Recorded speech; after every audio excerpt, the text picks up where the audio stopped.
her master's guidance, the girl ventured northward, traversing the freezing wastelands and the corridor of fractured mirrors at the edge of the frozen sea. After slaying countless monsters that wandered the ruins, finally, through a tattered veil, she caught a glimpse of treasure concealed beneath drifting snow. Welcome to a reading and analysis of the finale of the Deep Gallery artifact set. I've decided to begin with the description of what looks to be Skirk venturing through the north under her master Sirologi's guidance, which is found at the beginning of each artifact description. I won't note each variation of the end of each descriptive paragraph, which just states where she found each artifact, but I do want to point out that at the end of her journey on the goblet it says, "Alone she walked through the ruins of the spiral abyss, intent on finding the trail of the Voyager that the magical swordmaster had spoken of," implying she did not stumble upon these artifacts, but was in fact seeking out the truth of the story of a Voyager, an outlander key to this narrative. Without further ado, let's investigate her findings and see what we can understand about the lore of Teyvat through these artifacts. Prologue. It was an age when the unknowing masses still bowed to the sky's decrees, when the Dawn Star's royal court still hung high above the clouds. Magnificent, noble creations descended from the light itself, and the mortals, unable to look upon their true visages, called them angels. Their pale silver wings shimmered like moonlit flames. Their heads were adorned with crowns of sevenfold radiance, wrought of the bones of the earth and the stars of the sky. The name upon those crowns was the love promised unto all creatures by the heavenly God, or perhaps a mandate to rule over the nations of the earth. With all your heart, soul, and might, you shall love all the beings of this earth. You shall love as morning dew longs for the dawn, as seeds long for the trade winds. They were the most loyal servants in the heavenly court, flawless arbiters of justice. They wove a veil for the great ruler of the firmament, delivering sacred revelations to all realms.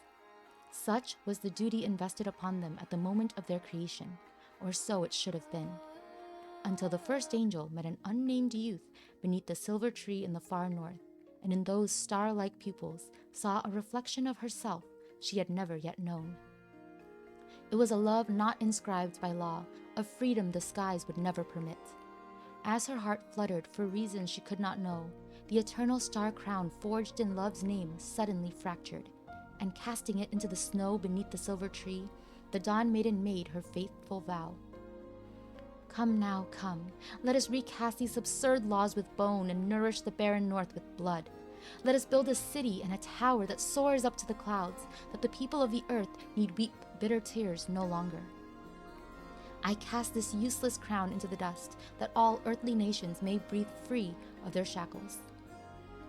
From the circlet found beneath the veil, we learn that Celestia sent the angels down to look over, or more accurately govern, humanity, to love and protect it from the dangers in the universe.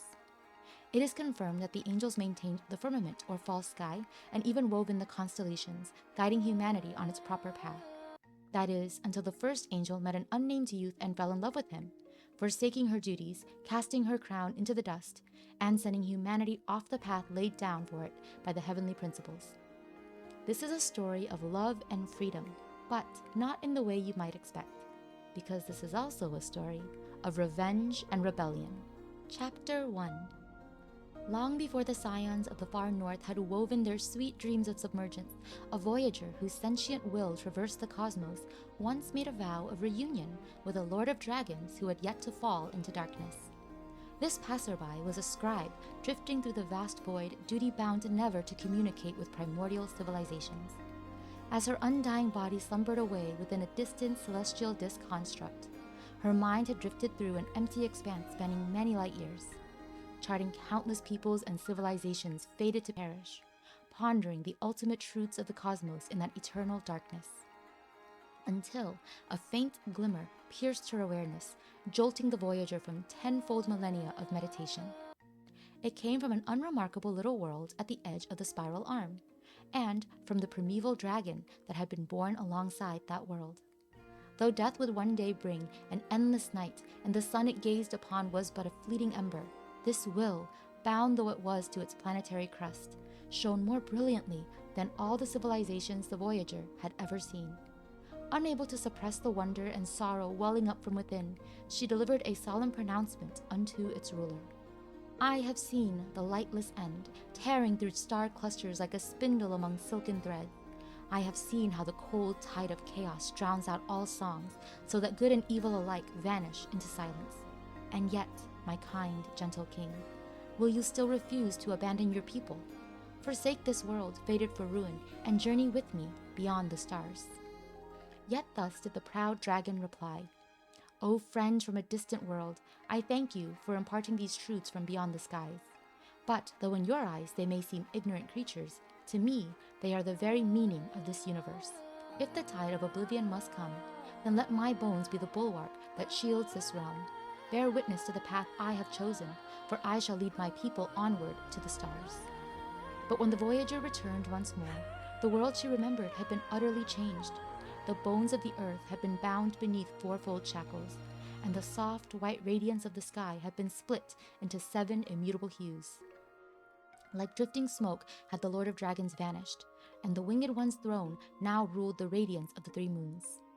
Bewildered by the dragon's unannounced departure, yet unwilling to disturb the world's new ruler, the Voyager, defying the laws of her kin, quietly cast her mind into the world inside the shell. Vesting her consciousness in the body of a youth, she walked among these core-date animals, listening to their fervent and ever-escalating debates in this city of gold. This was the most interesting section of the story to me, as it gives us more details about the second who came and her relationship to the Dragon King Nibelung. The description of this Outlander might also stand out to those who play Honkai Star Rail or Honkai Impact 3rd, as they are described as a scribe, charting countless peoples and civilizations fated to perish, duty-bound never to commune with primordial civilizations. This description really calls to mind the Memo Keepers, members of the Garden of Recollection, and followers of the Aeon Fuli. This was interesting because I previously released a crackpot theory that the Traveler could themselves become a Memo Keeper. After this Outlander befriends Nibelung, seeking him out originally because of the shining strength of his will, which implies he himself could be classified as a descender, she warns him of Tevat's imminent destruction and urges him to come with her into the stars. Declining her invitation, he insists on being a good captain and, essentially, going down with his ship. Specifically, he vows to make his bones the bulwark that shields this realm, and to lead his people onward to the stars. This implies his remains might very well be the firmament around Tevat, forming the false sky, or that some of the dragons may have escaped into space. The Voyager respects this decision and leaves, only to return later and find Tevat greatly changed since she's been gone. But what she does next really moves the story along, as she infiltrates the mind of the youth who would come to bring about the downfall of the angels. Chapter 2. That was a time when the silver moonlight still showed mercy upon the lands of the far north, and the envoys of the heavens still gazed down upon the dust and mud. Having angered the divine envoys by questioning the progress of knowledge, the people of the Golden City now argued endlessly amongst themselves as for how to quell their wrath. The priests accused each other of sacrilege, of defiling the love, prosperity, and wisdom of the gods. Amongst themselves, they sought to identify the chief culprit, for it was their intention that the one responsible for corrupting the people's minds would likewise be the one to appease the divine envoys. Yet all of a sudden, a voice was heard. If sin comes from the pursuit of knowledge, then ignorance is the true doctrine. If from rebellion, then only the Lamb is truly righteous. If sin must be atoned for with blood, why is it said to stem from humanity? If the laws are perfect and flawless, why fear the active inquiry? It was merely a boy of humble birth who, having somehow slipped past the watchful guards, had stepped into the chamber where the priests had convened. All of their scholarly accusations he refuted in turn, their charges of heresy reduced to naught but angry, speechless glares. In that silent chamber, the chief priest who wore the white branched crown finally dismissed the guards who had rushed in. O heretical speaker, if, as your eloquent words would suggest, you truly hold that grievous sin is but the delusion of mere mortals, then let you be the one to drink from this cup of burning wrath. Go to the ashen silver tree and plead your case before the very envoys who have cast judgment upon us. And so the previously unknown youth ventured forth into the deepest recesses of the earth, seeking answers from the first angel. What the Voyager chooses to do as the youth is fascinating. As mentioned in the previous chapter, she chooses to walk among the society left behind on Tevat, likely gathering information and getting a sense of the current state of affairs. Though she inserts herself into the argument among the priests looking for a sacrificial lamb, she did not cause this discord by questioning the progress of knowledge or corrupting the people's minds. This discourse was already occurring among the people. But I posit she does capitalize on the state of affairs by advocating for the pursuit of knowledge and defending the act of inquiry. Why? Because this allows her to be made to drink from the cup of burning wrath and to be sent into the deepest recesses of the earth, seeking answers from the first angel. Chapter 3. That was when the silver moonlight had yet to be shattered in the fires of war, when the divine prophecies of the heavens still extended over the land. The youth who had ventured deep into the earth's bowels met the first angel, inquiring about the most forbidden origins of the world. The Dawn Daughter trembled at these profane words, not knowing how this mortal had uncovered such a closely kept secret. But her visitor laid bare his origins before her, singing to her dreams of beauty that had never yet graced her mind. In an instant, the fetters laid upon her by the enthroned ruler broke apart like a spider's web. For the first time, she discovered what it meant to serve herself, and to the one she loved, she poured out the matter of creation, that most forbidden of unspeakable secrets. Alas, that your ruler would dare to blaspheme such noble beings. Even the demonic sculptors of bloody nightmares who delight in tormenting souls would be taken aback by such cruelty. O Dawn Maiden who has never known love, let me stand as the enemy to your laws. Raise your eyes to the stars, as you should, for the sake of all beings imprisoned by your ruler. Let me be your sword, your shield, your guide, your unpardonable conspirator in rebellion. Then did she, most exalted of the angels, bend down and kiss his forehead, as countless icy blooms unfurled on the frigid silver tree. Yet this moment of betrayal did not go unwitnessed, for at that very moment the heavenly moons peered down through the cloak of clouds, a longing still more audacious arising within them. And so, the youth and the first angel meet and they fall in love. That is what the limited retelling in the records of Jaeyoon has told us so far. But this artifact reveals there is more to the story. It was not so romantic a story as star-crossed lovers that doomed the angels, but perhaps an intentional act of rebellion. When the youth meets the first angel, he inquires about the most forbidden origins of the world, which, far from endearing her to him, frightens her. But when he tells her about the things beyond the sky, she becomes enamored. Perhaps she was not in love with him, but with the possibilities he opened up to her, and that allowed her to open up to him about that most forbidden of unspeakable secrets, the true origins of the present world.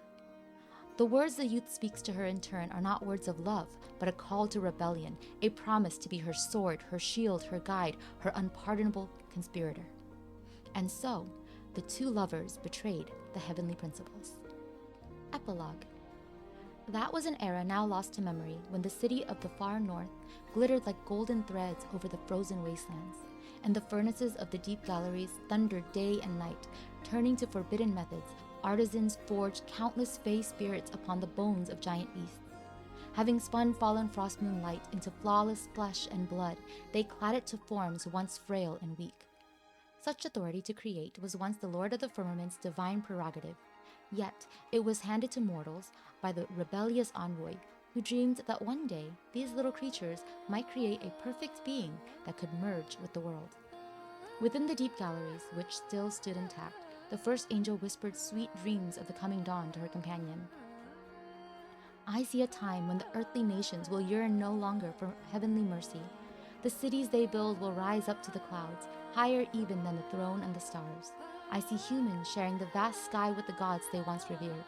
There will be no more tears, sorrow, or death, for all will be complete. Yet in the end, such wild delusions and ambitions were brought down from the heavens, and with them fell deep blue crystal spikes. The Fae shrieked as they turned into icy silver mist, and in the space of a single night, the splendor of the golden city was ruined by frost-laden winds. The traitorous envoy was stripped of both name and form, and from that moment onward, a curse fell upon her kin. If they dared gaze into another's eyes, and to one alone offer the love that was meant for all, then not only would their divine beauty crumble into the wind, but their minds would fall to dust, until from the fallen one's remains a Seelie would rise, forever drifting in search of fading memories to consume. The story concludes with the curse of the Seelie spoken about in the records of Jaeyoon. But Falling in love with another does not seem to be the only way the first angel betrayed the heavenly principles. Instead, she did something we've seen once before, stealing the authority to create and having artisans forge countless fey spirits upon the bones of giant beasts. The first angel created new life. And as with Egeria and her Oceanid familiars, the first angel and the Fae were punished by the heavenly principles, who sent down the divine nails.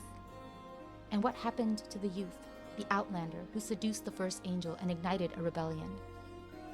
So far, the conclusion to their story is unclear, but given their origins, perhaps they have returned to the world beyond the false sky and are in search of the Dragon King Nibelung, Teyvat a distant memory now that they've enacted their revenge on his behalf. Thank you for listening to this reading and analysis of the finale of the Deep Gallery artifact set. This was just for fun, and like all analysis and speculation content out there, my interpretation may not reflect the true intentions of the writers for this game. If you disagree with anything I've said or want to point out anything I've missed, please feel free to do so in the comments. Just be respectful. I wanted to share this interpretation of the story because I haven't seen anyone else have this same takeaway. So I thought it would be entertaining to some who like to read a little too much into things. If you enjoyed the video, please like, don't subscribe.